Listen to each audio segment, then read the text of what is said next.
His MVP. That's one. Right field. Forget about it. Rangers strike first. Goes after the first one. Drills a high fly ball. Left center field. This game is tied. From Javier. Seager hits a high fly ball. Deep right field. A bomb into first. One swing. Drive. It's tied.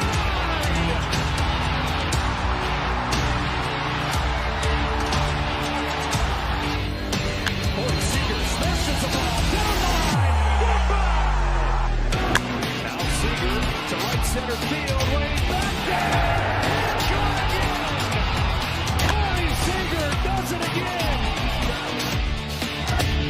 It's Texas Rangers win the World Series. The Willie Mays Most Valuable Player Trophy presented by Chevrolet. Is there any doubt? Corey Seager. Hi, and welcome to another edition of Right on Rangers Live, coming at you on a Wednesday night. Spring training upon us. First spring training games fast approaching. I believe tomorrow, first spring training game. I think Dodgers and Cubs or something like that. Rangers don't play for a couple of days yet, but we are getting excited. It's going to be good to have some baseball games back on, even if it is just spring training. Now that the football season has totally come to a close. Little NBA for me, but a lot of baseball this time of year, and I love it. Of course, here at Right on Rangers, we cover everything sports, but we put a big emphasis on all the teams we love from the great state of Texas, including the Rangers, and especially the Rangers as the MLB season approaches. Thank you for choosing Right on Rangers for all of your Texas Rangers content. Drop a comment, drop a question. Would love to get to it at some point this show. Y'all always keep me on my toes. I'm always up for a good discussion, a good debate. So send it my way if you got something. I'd appreciate it. If you know somebody that loves the Rangers, you know someone who's a big Rangers fan, share the video with them. Let's get this group getting a little bit bigger, talking Rangers baseball, getting good people together to do so. That's why I started this to begin with. So let's have some fun tonight. First of all, kind of a weird image, I will say. I saw a picture out today. I think it might have came out maybe even a couple of days ago, so I might just be a little bit behind. But you see first base and you see Jake Burger and Joc Pederson side by side working out at first base. Of course, after having Nathaniel Lowe for so many years, it is going to be a little bit different without Nate there. But I'm interested to see what Jake Burger is going to bring to the table at first base, especially in the lineup. Being, I think, a small, I don't even want to say small, I would say upgrade for sure over Nate Lowe's bat. We'll see how it pans out. I think that the defensive work is definitely going to be interesting in comparison to Nate Lowe. As you know, Gold Glove finalist last year. I think that Jake Burger's continued development, is absolutely going to be something to watch this year. And surprised a little bit to see Joc Pederson working out at first base. I know the Rangers kind of made this call. Bruce Bochy talked about it. There were some others that talked about it from the Rangers front office and the media as well. Joc Pederson, not many games at first base in his career. You look at Joc Pederson's total games, I think he's got 19 games of experience at first base, something like that. Not many. I mean, he has 19 starts at the position. It looks like that was in 2019. He may have a few more scattered throughout. He might have high 20s from what I remember. He started 19 times at first base for the Dodgers. This was about 6 years ago. He committed 6 errors in 149 innings. It was not a great experience for Joc Pederson at first base. His quote, by the way, was, I think the game was moving really fast at first base for him at that time. I'll say 6 errors over 149 innings. That's tough. First base, though, I do think for the casual fan, it kind of gets mistaken as being an easy position to play. I think those of us that know the game understand first base is an incredibly difficult position to play. First of all, there's a lot that takes up your headspace, needing to be in certain places for certain plays, depending on where the ball is hit. big time with communication at first base, checking runners.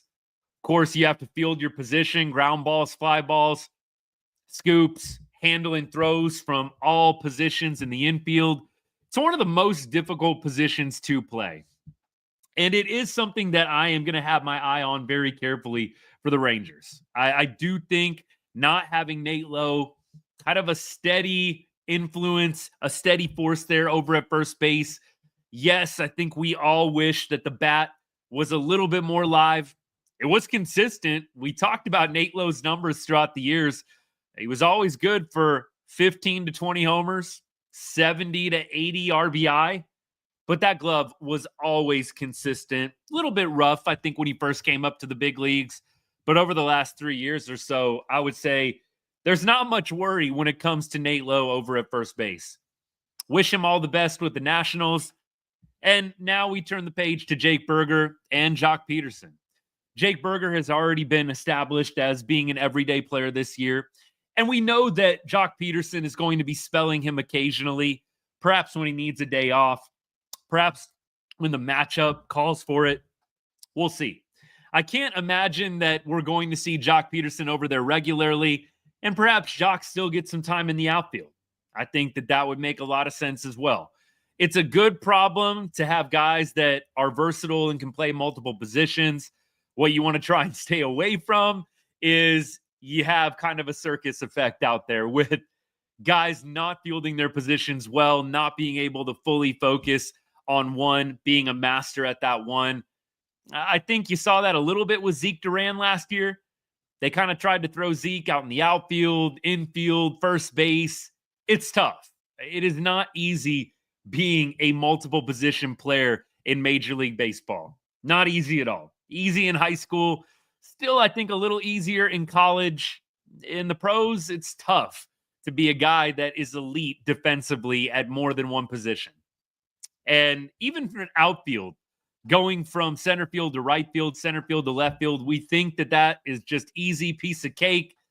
There are different nuances. There are a lot of different challenges, even with the outfield positions and mixing those up, in my opinion. So Jake Burger, Joc Pederson, we shall see how that plays out. But Bruce Bochy commenting on the development with Joc, he said, I think the focus is more at first base right now than anything to help out a little bit. So clearly this is something that they want to try out. It's something that they're dedicating time to in spring training. This is the time to do it. Wish Joc all the best. First base, not an easy position to play. Of course, Joc Pederson's back going to be more valuable than anything else. Looking forward to seeing him in the heart of our order. And we're going to get into some lineup projections a little bit later on in the show.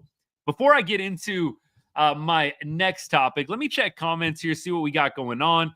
Appreciate all of y'all hanging out. Aaron, what's good, man? Thanks for tuning in. So ready for this season as well. Let's go Rangers. Absolutely. Tristan, what's good, man? Texas Rangers ready for the MLB season. I think a lot of us, again, now that football's over, we're ready to turn the page. We're ready to get back into baseball.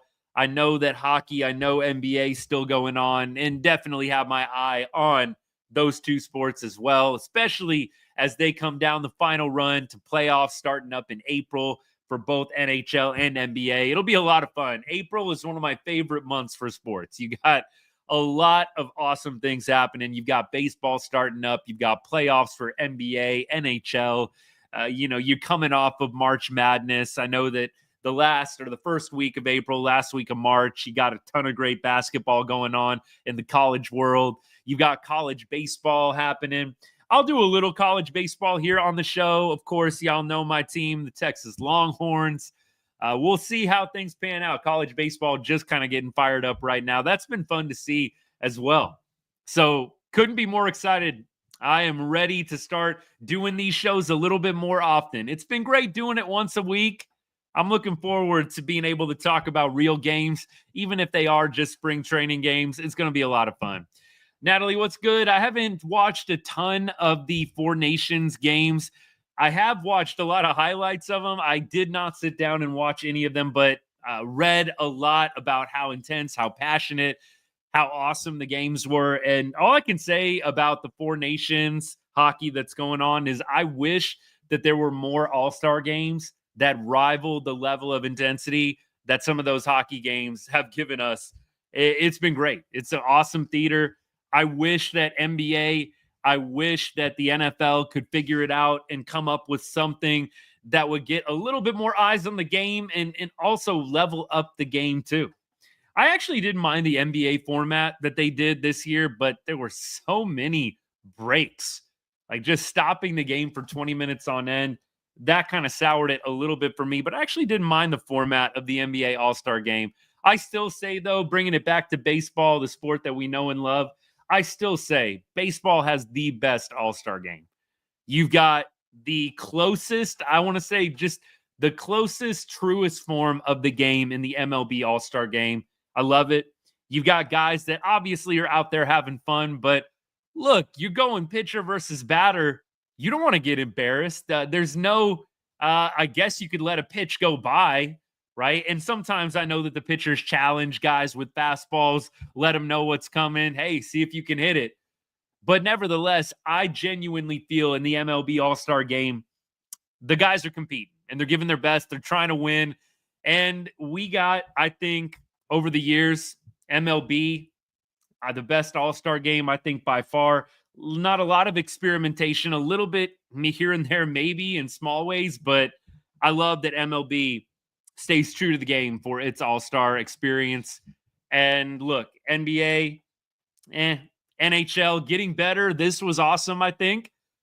But MLB, by far, I think, best All-Star game experience. What's good, though, everybody? Thanks for tuning in. I see some people that are joining a little bit late. Appreciate it. Panda Assassin, what's up, man? Thanks for tuning in. Wish they kept home field advantage in the All-Star game. I've always gone back and forth about home field advantage for the All-Star game. I don't know how y'all feel about that. I think it's kind of tough in a one-off game to do the home field advantage.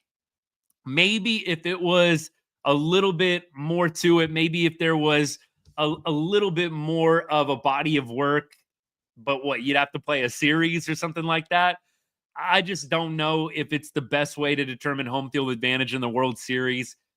I tend to continue to want the regular season to determine that, who has the best record.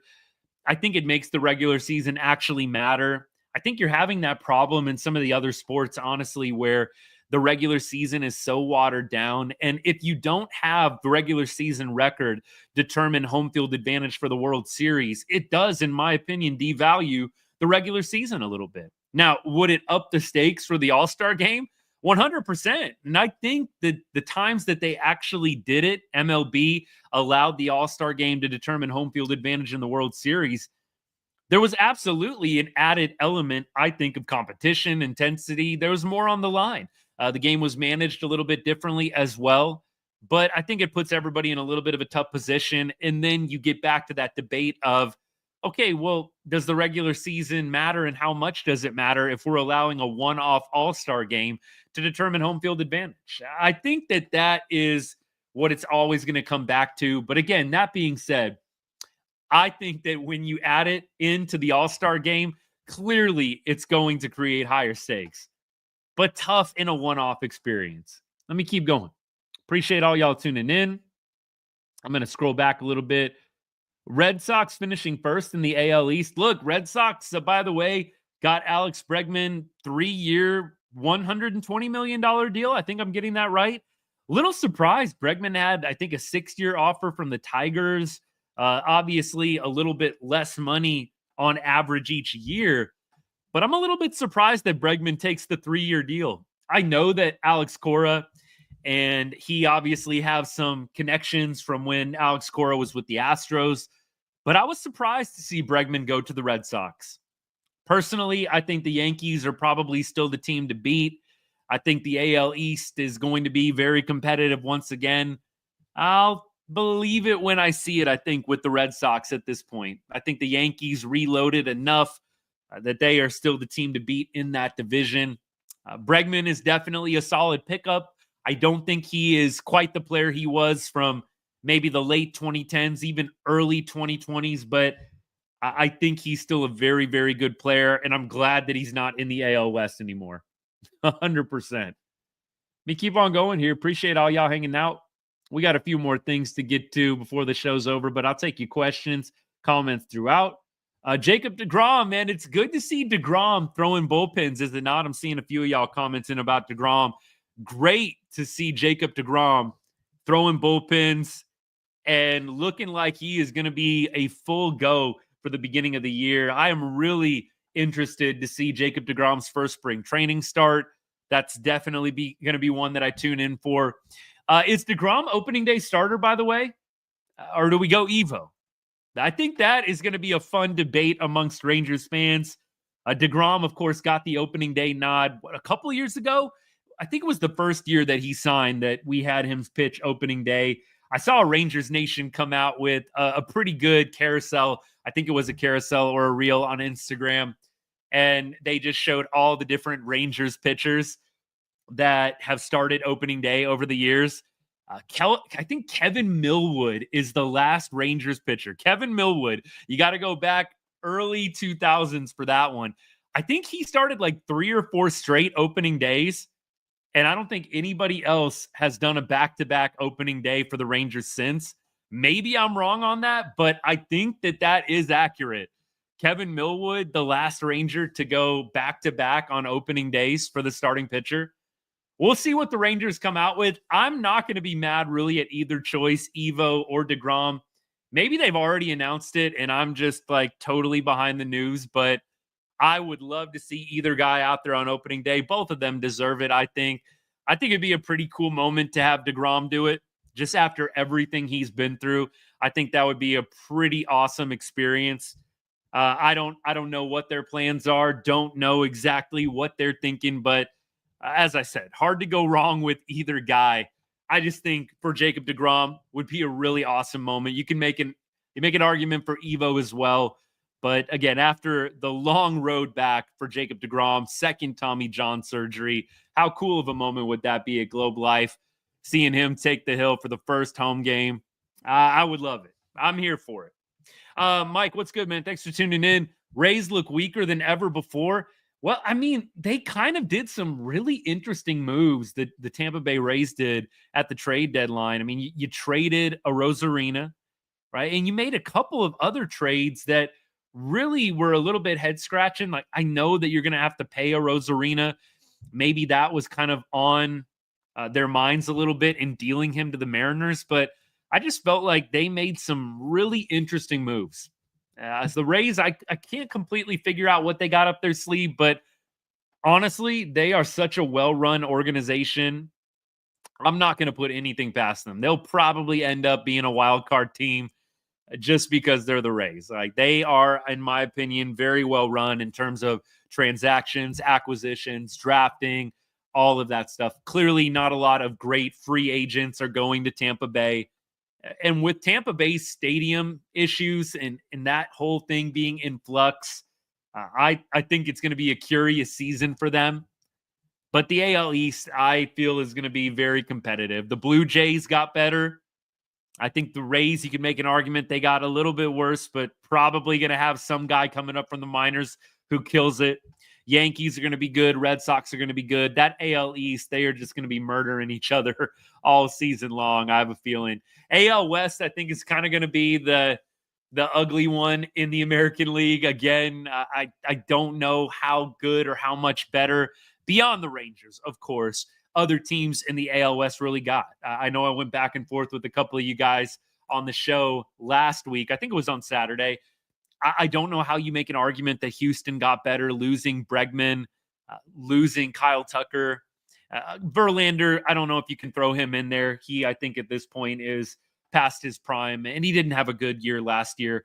Astros still have a lot of good pitchers, but nobody that they added really, to me, makes me think that they're a better ball club in 2025.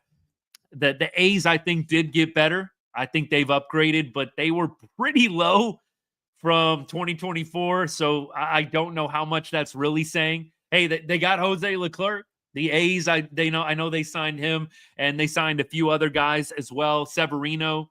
I think they're actually going to have a decent team.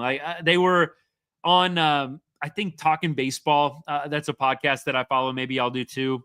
I think they were all talking about the A's, And I think Trevor Plouffe basically said, like, are you going to be surprised if the A's are in a wild card spot or fighting at least for a wild card spot in August? And look, honestly, the A's, I know that they have such a bad rap right now in moving away from Oakland, a lot of bad vibes. But as I look at their team, like they did have a scrappy team last year that beat us multiple times. I know we were a little bit down last year too, but I think the A's might end up surprising some people. You guys know how I feel, by the way, about the Athletics. Like I never feel great when we play Oakland, no matter how bad they are. I'm never feeling great, especially if we're going to Oakland. Maybe moving to Sacramento will take away some of the bad juju that the Oakland Coliseum had for the Texas Rangers. I felt like it was a total house of horrors for us every time we went there. Maybe moving to the minor league stadium in Sacramento will help. Maybe. But I think the A's might surprise some people. I still say, though, the AL West, look, maybe we'll compete with the AL Central and we'll be battling it out with them for worst division in baseball, or worst division, at least in the American League. But I think the Rangers clearly upgraded. They upgraded the lineup. You retained the starting pitching that you needed to retain. You added clearly Jacob deGrom coming back from the injured list. I think that the Rangers, I think pretty clear cut best team in the West. Is it a big margin? I don't think so necessarily. I think that actually the projections that are coming out, Baseball America's projections, we talked about that on the show a couple weeks ago. They've got the Rangers about 3 wins better than everybody else in the division. I could totally see the AL West coming down to 3, 4 games, maybe even 2 games. But I think the Rangers will prevail. I think the Rangers are going to win 90 games this year. That's my take. We keep going. Appreciate all y'all hanging out. Let's see what we got. Astros fan, but I do like Adolis Garcia. Hey, respect on that. Like, clearly, as Rangers fans, the Astros are not our favorite people, but there are absolutely players on the Astros from a baseball perspective that you respect. Like, I think Yordan Alvarez is a freaking monster. Like, that dude is crazy good. Would love to have him on my team. Like, you definitely respect players on other teams, even if you don't like them. Let me keep going. Gray as closer, Panda Assassin. I don't know if they're going with that. I think what I saw is a lot of just talk about John Gray being the closer. I don't think anybody really is considering it. In fact, they talked to Bochy. They talked to some of the front office. I don't even think that they've really had serious contemplations about John Gray in the closer role, just based on what I've read. I mean, maybe y'all got a source that I don't. I think it's one of those things that you throw out there. And of course, John Gray, great response. I mean, he said he's absolutely willing to do it if they ask him to. I said I didn't quite agree with the quote that John Gray made, that if they're asking him to be the closer, it means things are going really well. That was John Gray's quote. He's like, if they ask me to be the closer, and I'm ad-libbing a little bit here on the fly. John Gray said, if they ask me to be the closer, it probably means things are going well. I kind of feel the exact opposite. If they ask John Gray to be the closer, I don't think things are going to be going very well. I don't think that things are going to be kosher if John Gray in the middle of the season has to become the closer. So I think John Gray as a closer is probably going to be the option when you have maybe Chris Martin struggling, or you just need somebody at the back end to be able to bridge from the 8th to the 9th. Who knows? But I think John Gray is going to be the back end of the bullpen option if things are going really poorly closing out games. Just my opinion on that one. Let me keep going here. Appreciate it. Aaron, what's good, man? It's been a while. I know it's hard in the offseason, but it's good to see you, man. I'll settle for Adolis hitting better than 220 and not striking out 170 times. Just be disciplined at the plate and improve back to Gold Glove level defense. It's so hilarious that you made that comment, because one of my best friends, we text all the time about Rangers. He basically said the same thing. Like, can we just get Dolly hitting 250, please? Like, forget 50 home runs. That was the sound bite they got from Adolis Garcia. I think it was yesterday or today. Dolly's aiming for 50 home runs this year. Look, I love the confidence. I love the goal setting, but I think I kind of have to go with Aaron on this one. Like, Dolly, can we just get 250 from you? and get you back to Gold Glove defense. Look, I'll take 30 home runs. I'll take 30 bombs. I don't think that we need to get 50. If we get 50, clearly all Rangers fans are going to be absolutely over the moon. Could we get 30 home runs? Last year, Adolis, 225, 25 bombs, 85 RBI. I think from the 4 spot, and Adolis Garcia did hit cleanup primarily for most of the year. I think finally, like in July and August, they started moving him down a little bit. And then it really didn't help the team one way or another. So they just moved him back to the 4 spot. I don't think Adolis Garcia should be our cleanup hitter, by the way. And I don't think that's a hot take. I just think you've got better hitters right now than Adolis Garcia. If Dolly proves to you that he's back to 2023 form, great. You can always move him up. But my hope is that Adolis Garcia is hitting somewhere around 6th, maybe 7th. I don't think they're going to move him down that far. I hope to see him hitting 6th consistently, and I don't think that's a bad spot for him. But could we just get Dolly 250, maybe 30 bombs and 90 RBI? I think I'd take that. The on-base percentage just has to improve for Adolis Garcia. Adolis, I think, was at 284 last year. We've got to have better on-base percentage from a guy that's hitting in the heart of the order, especially a guy that's hitting in the cleanup spot. I think that was one of the most disappointing things to see from me when you got a guy that has that much power, yes, has some strikeout potential. You want to also have a guy that has an eye up there at the plate and can get on base. 284 is just not going to cut it from a guy in the heart of your order. I really hope that Adolis Garcia bounces back in a major way this year. Clearly, I'm rooting for that. I think if I was betting, I don't know how much better it's going to really get. I hope that it's 250. I hope that it's maybe 30 home runs, and we'll see where the chips fall. We'll see where everything lands from there. But I can't say I'm expecting monster season, 50 home run season from Adolis. I did read that he's worked really hard this year, this offseason, I should say, to improve the bat speed. It was about 1.5 miles down from 2023 and 2024. I'm not going to get the numbers perfect, but I want to say the bat speed, they did the averages, and from 23 to 24, it was down about 1.5 miles per hour. So hopefully he's got it back to 2023 form. Clearly, bat speed is something as you get older that slows down a little bit. Hopefully, Dolly can get back close to where he was in 2023. Like I said on the show last week, I would take somewhere in between. I don't need 2023. Please don't give me 2024 again. Can I just get somewhere in between? That's all I'm asking for. All right. We keep going here. Appreciate all y'all. Let me keep getting the comments. We'll talk bullpen in just a second. I see some of y'all asking about the bullpen. Appreciate the follows, by the way. Thank you so much for everybody that followed while we're live here. Thank you. Thank you. All right. I'm almost caught up here. The Pirates winning the NLCS this year. I don't think the Pirates have enough pieces to win the NLCS, but I do think that Paul Skeens is freaking amazing, and I love watching the guy pitch. And look, they do have some young pieces. I'm not saying that they're going to be the dog water of the National League, but I can't say that I feel confident that the Pirates are going to be topping some of the top guys, some of the top dogs in the National League at this point.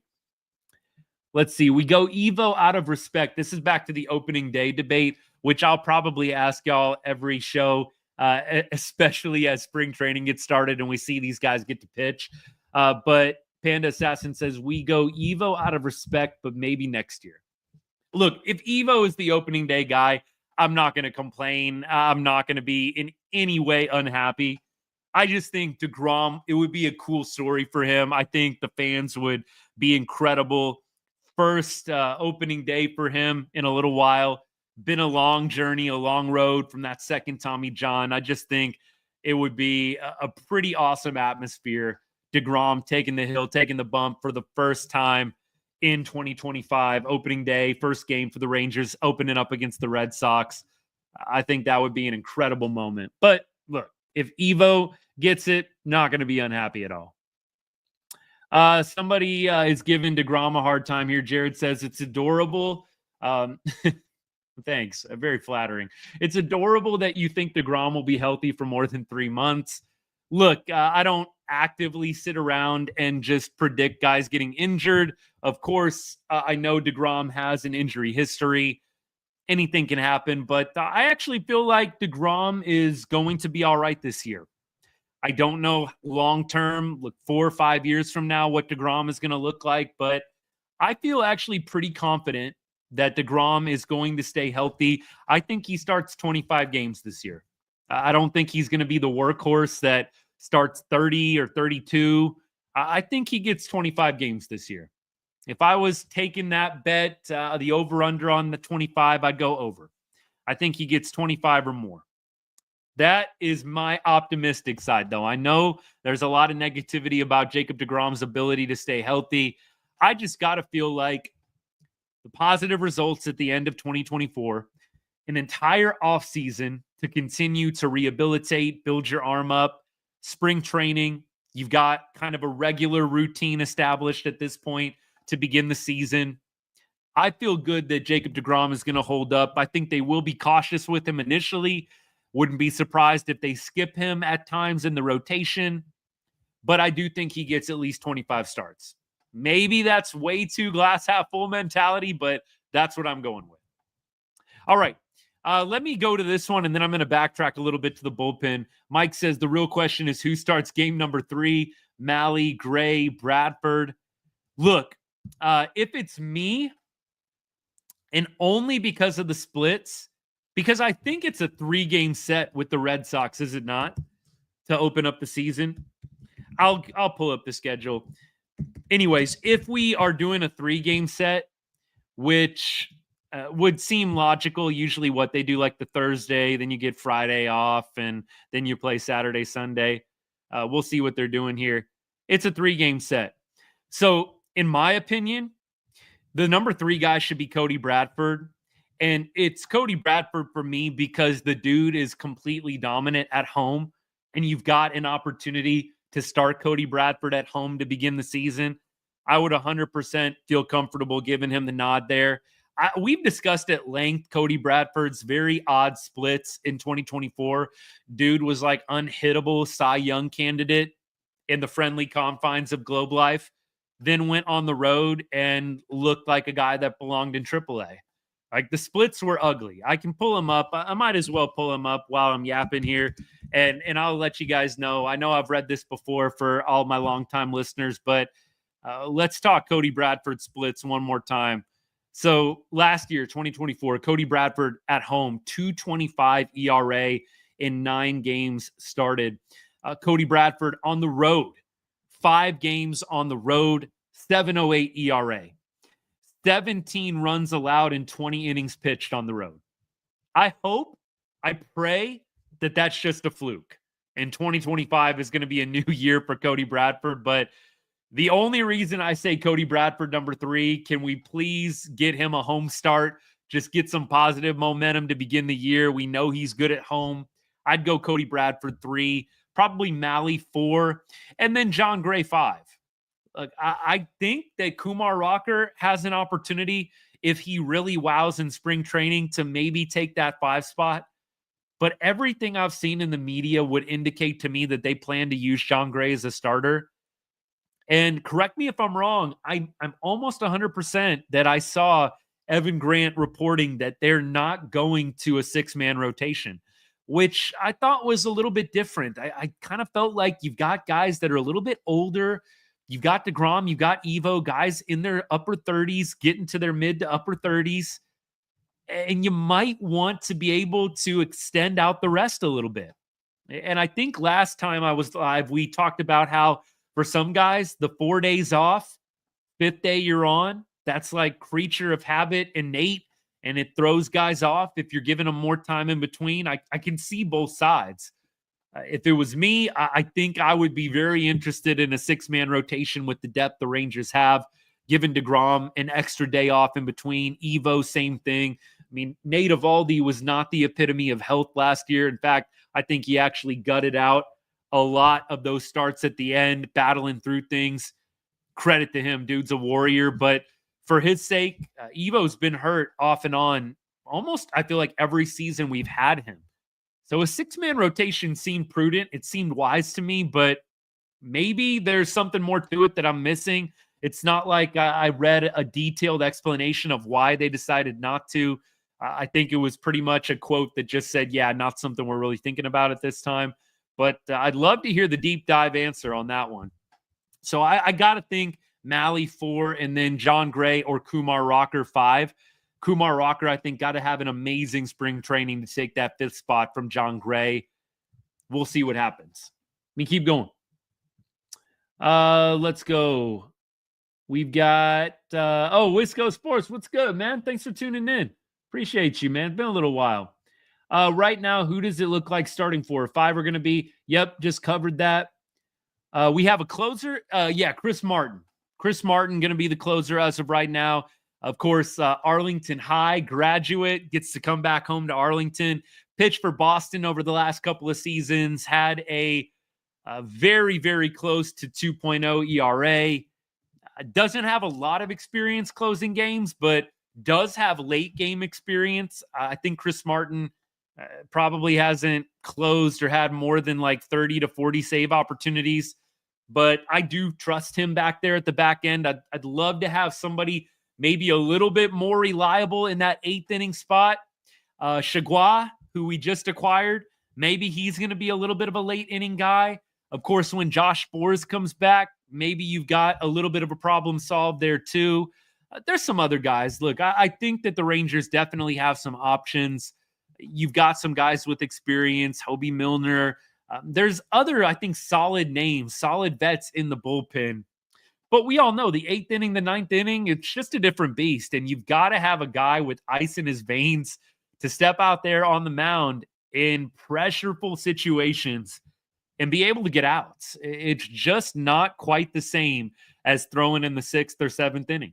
It's different. And a lot of guys, I think, who have been interviewed over the years, a lot of players that have been in those moments, not just taking it from me, I think a lot of guys will tell you that. The 9th inning, the 8th inning, I think it takes a rare breed to just be able to totally shut everything out and just pitch the same every time, regardless of when you're coming in the game. A lot of guys, it is mental, and not everybody can do it. Not everybody's up for it. We keep going. Let me see what I got here. JJ, what's good? Jacob deGrom is a finalist for the Cy Young. That's the hot take? Is that a hot take? Maybe because of the injury history, right? Maybe because of the injury prone. It's a hot take, but I don't know. Jacob deGrom, it would not surprise me if he is at the end of the season getting talked about in that way. I mean, this is a guy, every time he's been healthy, he flirts with a sub-2 ERA.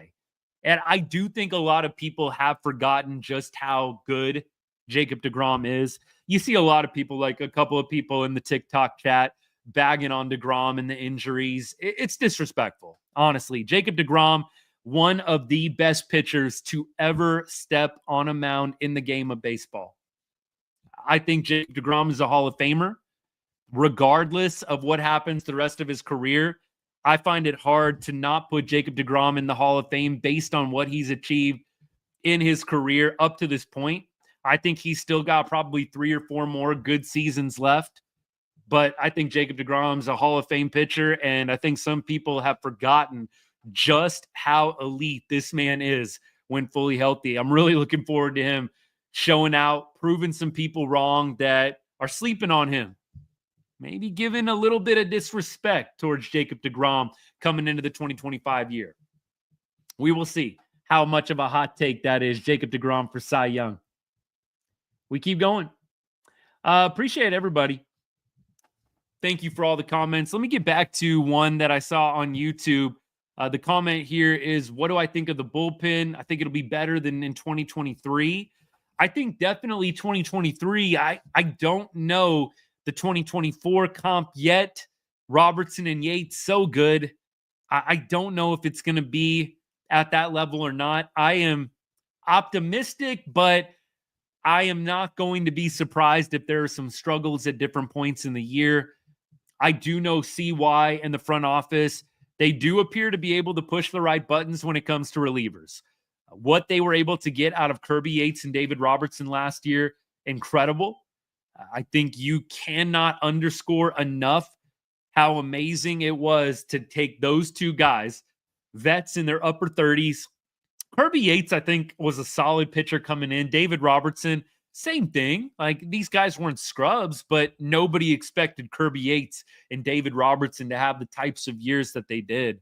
So hopefully, with at least a few of the guys that we picked up, Sean Armstrong, Hobie Milner, JT Chagua, maybe Chris Martin, you throw his name in there.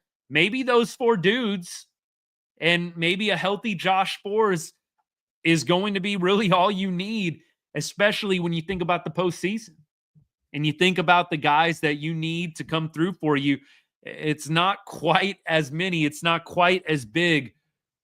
And I think that you have 5 quality guys right there that have the potential to have really good years. Is it going to happen? We'll see.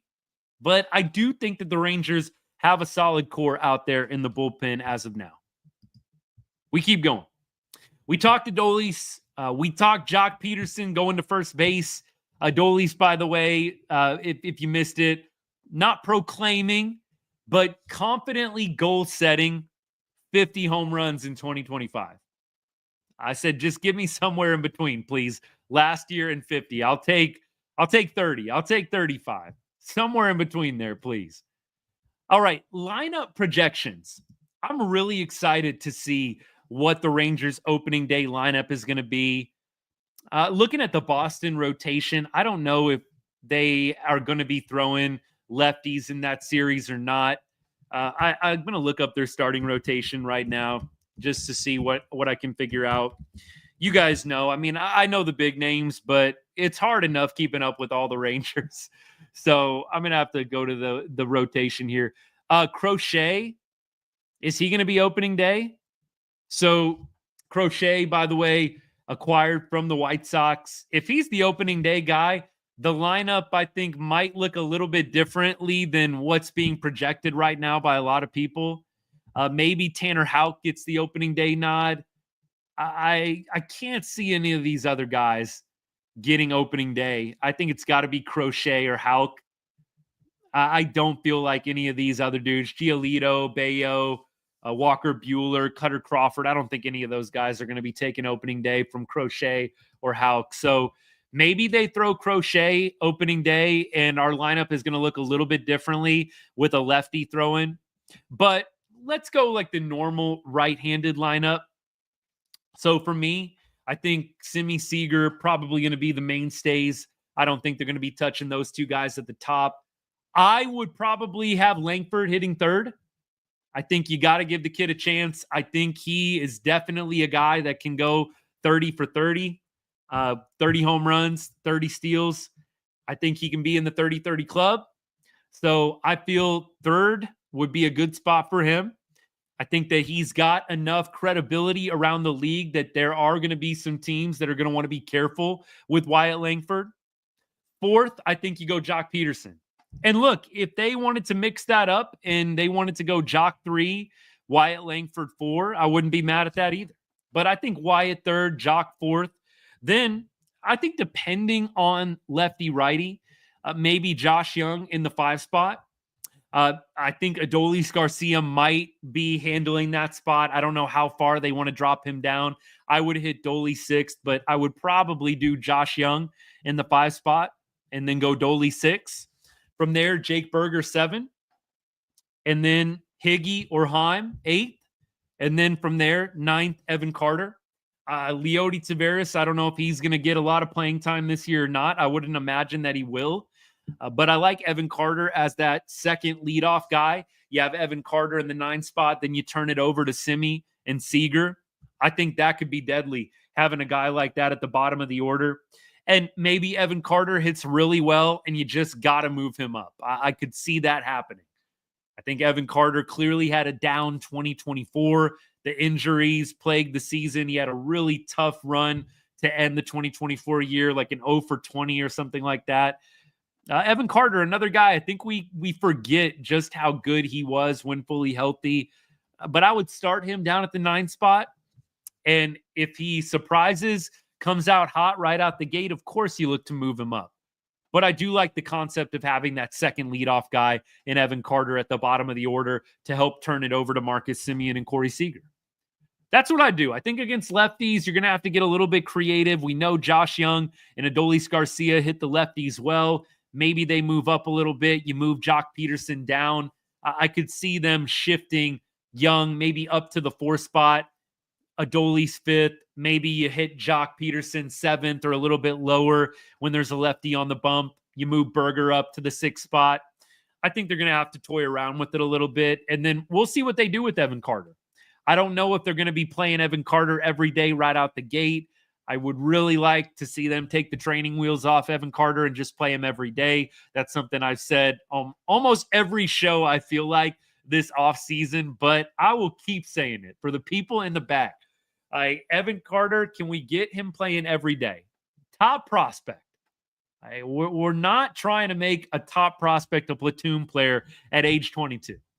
I feel like it's malpractice. I love CY. I love the front office. I think they've pushed a lot of good buttons, but I don't love platooning your top prospect. Not my favorite, but maybe they'll do it initially just to get his feet wet and get him back comfortable. I could see that being a route that they go for sure. We keep going. What do I think? Sidetracking a little bit here. What do I think about Vladdy and the Jays contract situation? Look, I heard that Vladdy came down. The Jays still didn't want to meet Vladdy's contract demands. And you've got the Jays going out and spending some money this offseason, right? Like they were willing to offer Bregman a pretty fat contract. They were trying, of course, to go out and get Roki Sasaki. Not that that was going to be a major contract either. The Jays were trying to shell out Ohtani money 2 years ago. Y'all remember that? You remember like the Toronto plane gate situation, if you will? Like there were rumors that Shohei was on a plane to Toronto, going to be signing there. So I do think it hits a little bit weird with that Vladdy situation that the Jays have been willing to throw out money the past couple of off seasons. I think Vladimir Guerrero Jr. is an incredible talent. Would love to have him on the Rangers. You imagine Rangers go get Vladimir Guerrero at the trade deadline, and that would be a pretty penny. But if Berger, Joc, if they're not doing what you need them to do, imagine going out and getting Vladdy at the trade deadline. That would be pretty wild. I don't know if the Jays are going to trade him, but I think the Jays are pretty stupid for not signing the guy. I mean, baseball is definitely one of those sports where you're going to pay up front, and the back end of these big, massive contracts are going to get dicey. I mean, you look at Mike Trout, who I actually really love. Mike Trout, one of my favorite players, even though he plays for the Angels, the rivals. And I feel like he's a very, very good example of big, massive contract, long in terms of years of the deal. And at the back end, you're not getting the same production that you paid for up front.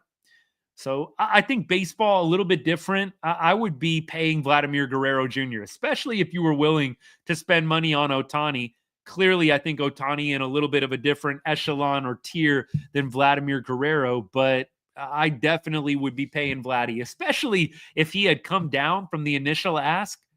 I don't know what the numbers are, what Vladimir Guerrero Jr. is asking for, but it just feels odd. A lot of mixed signals going on there. All right, back to Rangers. I think one of Carter or Langford is the future leadoff hitter. I think it would probably, for me, I'd much rather Evan Carter do it. I think Evan Carter's got pop and power, and I like having a guy at the leadoff spot. You know, think Ian Kinsler, right? Ian Kinsler had power. Ian Kinsler was a very solid hitter in his prime. I like having that kind of guy at the top of the order. I do think Wyatt Langford might be a guy that's a little bit too good, a little bit too high upside to hit leadoff. I'd like to see him eventually in that two spot, maybe 3 spot. That's where I'd like to see him hit this year. I'd actually be a little surprised if the Rangers don't come out Wyatt Langford in the 3 spot this year. So we'll see. But I do like the concept of Carter being a leadoff hitter eventually. I don't think that's going to happen this year unless Semien really, really continues to struggle and Evan Carter just continues up on that upward trajectory. We'll see. But I do think with Evan Carter's speed, it's a point well taken. You love to have a guy with some pop and some speed at the top of the order. Marcus Semien definitely still can be that guy. A little bit of a down 2024 for Semi by his standards. For me, he is my absolute bounce back candidate for 2025. I feel like that man is a crazy, crazy hard worker. And I feel like he puts in the time in the lab. And I feel like any kind of struggle that he had in 2024 is just going to fuel him to be even better in 2025. The standards are high. I really feel like Simi comes out with a vengeance, ready to prove himself that he can play with the elites in the game. And I do think he has that in him. So Marcus Semien, for me, that would be my lock for a bounce back year. All right, keep going. Let's see what else I got. Jazer and Joc. They have cool uniforms, though. Well said. Well said. Jays, look, they made some nice moves this offseason. They acquired a couple of nice guys, signed a couple of guys, but I do think they have handled things very interestingly over the past year or so, even going back to the last trade deadline. Thoughts on the Phillies? We kind of talked about the Phillies last year, and with the way that things ended for them the past couple of seasons, you wonder how many more times the Phillies are just going to trot the band back out there and get the band back together again. Like I'll look at the Phillies lineup right now and see if I can maybe make a little bit more of an exact prediction here. But I just feel like with the Phillies, you've got elite talent. Clearly, you've got Bryce Harper. You've got Kyle Schwarber. You've got some dudes. You've got Trey Turner, JT Realmuto. You've got some guys that have all-star potential and can clearly carry a team to the playoffs and beyond. But I feel like it hasn't worked out well for the Phillies the past few seasons. I don't think that they're going to be a bad team, but I just don't know if they're going to be able to get over the hump. Looking at their starting pitching, Aaron Nola, absolutely elite. And you've got Ranger Suarez. You've got some great pitchers in here. I don't know if anything that they did this offseason for me really puts them over the top. I think you're really hoping that some of these guys that have been good just get that much better. I just don't know how confident I feel that the Phillies are going to get past the DS, the CS, let alone win a World Series. I feel like you needed to make a little bit of a bigger splash than what they did this offseason. I think they're going to make the playoffs. So not saying that they're going to end up on the outside looking in. I just don't know how many times you can keep running it back with this same Phillies roster. And I know that they made some little moves here and there, but I'm seeing mostly all the main guys that have been on the team the past 3-4 years where they've ended up flaming out. And so we'll see what happens with the Phillies. I love Bryce Harper. Another one of the guys that I follow around the league. I just love the way he plays the game. It is fun to watch him swing the bat. Pretty swing. Harp, Trout, probably two of my favorite non-Rangers in the league. We'll see. We'll see how the Phillies end up doing. Back to Rangers, though. I think that Rangers 90-plus wins for sure. I predicted that. I'd bet on it. I think it's 85.5, 86.5 in Vegas right now for the win total. Feel really good about the Rangers this year. And of course, I would say that. Y'all see the shirt, the hat that I'm repping tonight. Of course, I'm on Rangers to bounce back and have a great year. And consider the fact that the Rangers were still in it last year in August with how bad of a season, with how down of a season the Rangers had last year. It was August and they were 3 games out. So I feel confident with the additions that they've made with some guys having a bounce back year, even just a little bit of a bounce back year. I think the Rangers are going to make a big difference. with those moves and are going to win the AL West this year and return to October baseball, where they belong. All right, y'all. We're going to wind things down. Appreciate everybody hanging out. Next week, we will go live after some of the first spring training games. Don't know if I'll continue making Wednesday the day. I might keep it a staple. We might just start going live after some of the spring training games. Probably not right after. I do have a day job. So depending on the day, it might be an evening live. But we'll definitely start talking about some of the spring training performances, who's looking good, who's struggling. And we'll try and do some deep dives on how players are doing in their new roles. Joc Pederson at first base, for example. It's going to be a lot of fun. I'm going to try and make it down to a spring training game at some point. Try and give a heads up if I'm there. Would love to hang out if any of y'all are going to be there. Should be a blast. I try to get down to Surprise. In the past, I've gone a couple of times here and there. Little bit busier as family life has taken over, but I definitely love going down there around this time of year, checking out some Rangers baseball. It's a lot of fun as the season inches ever closer. Well, thank you for hanging. Hope y'all have a great rest of the week. Weekend is going to be here before we know it. Thank you so much, by the way, for all your support, for everybody that followed or that shared while we were live. Appreciate that. If you know somebody that's a big Rangers fan, please tell them about the channel. Tell them about the account. Let's keep growing this good group of people we got. Talking baseball, talking Texas Rangers baseball. I'd be grateful. Well, thank you. It's been real. Hopefully, we will be back next week talking about some spring training wins. That is the plan. And as I always say to end every show, God bless and go Rangers.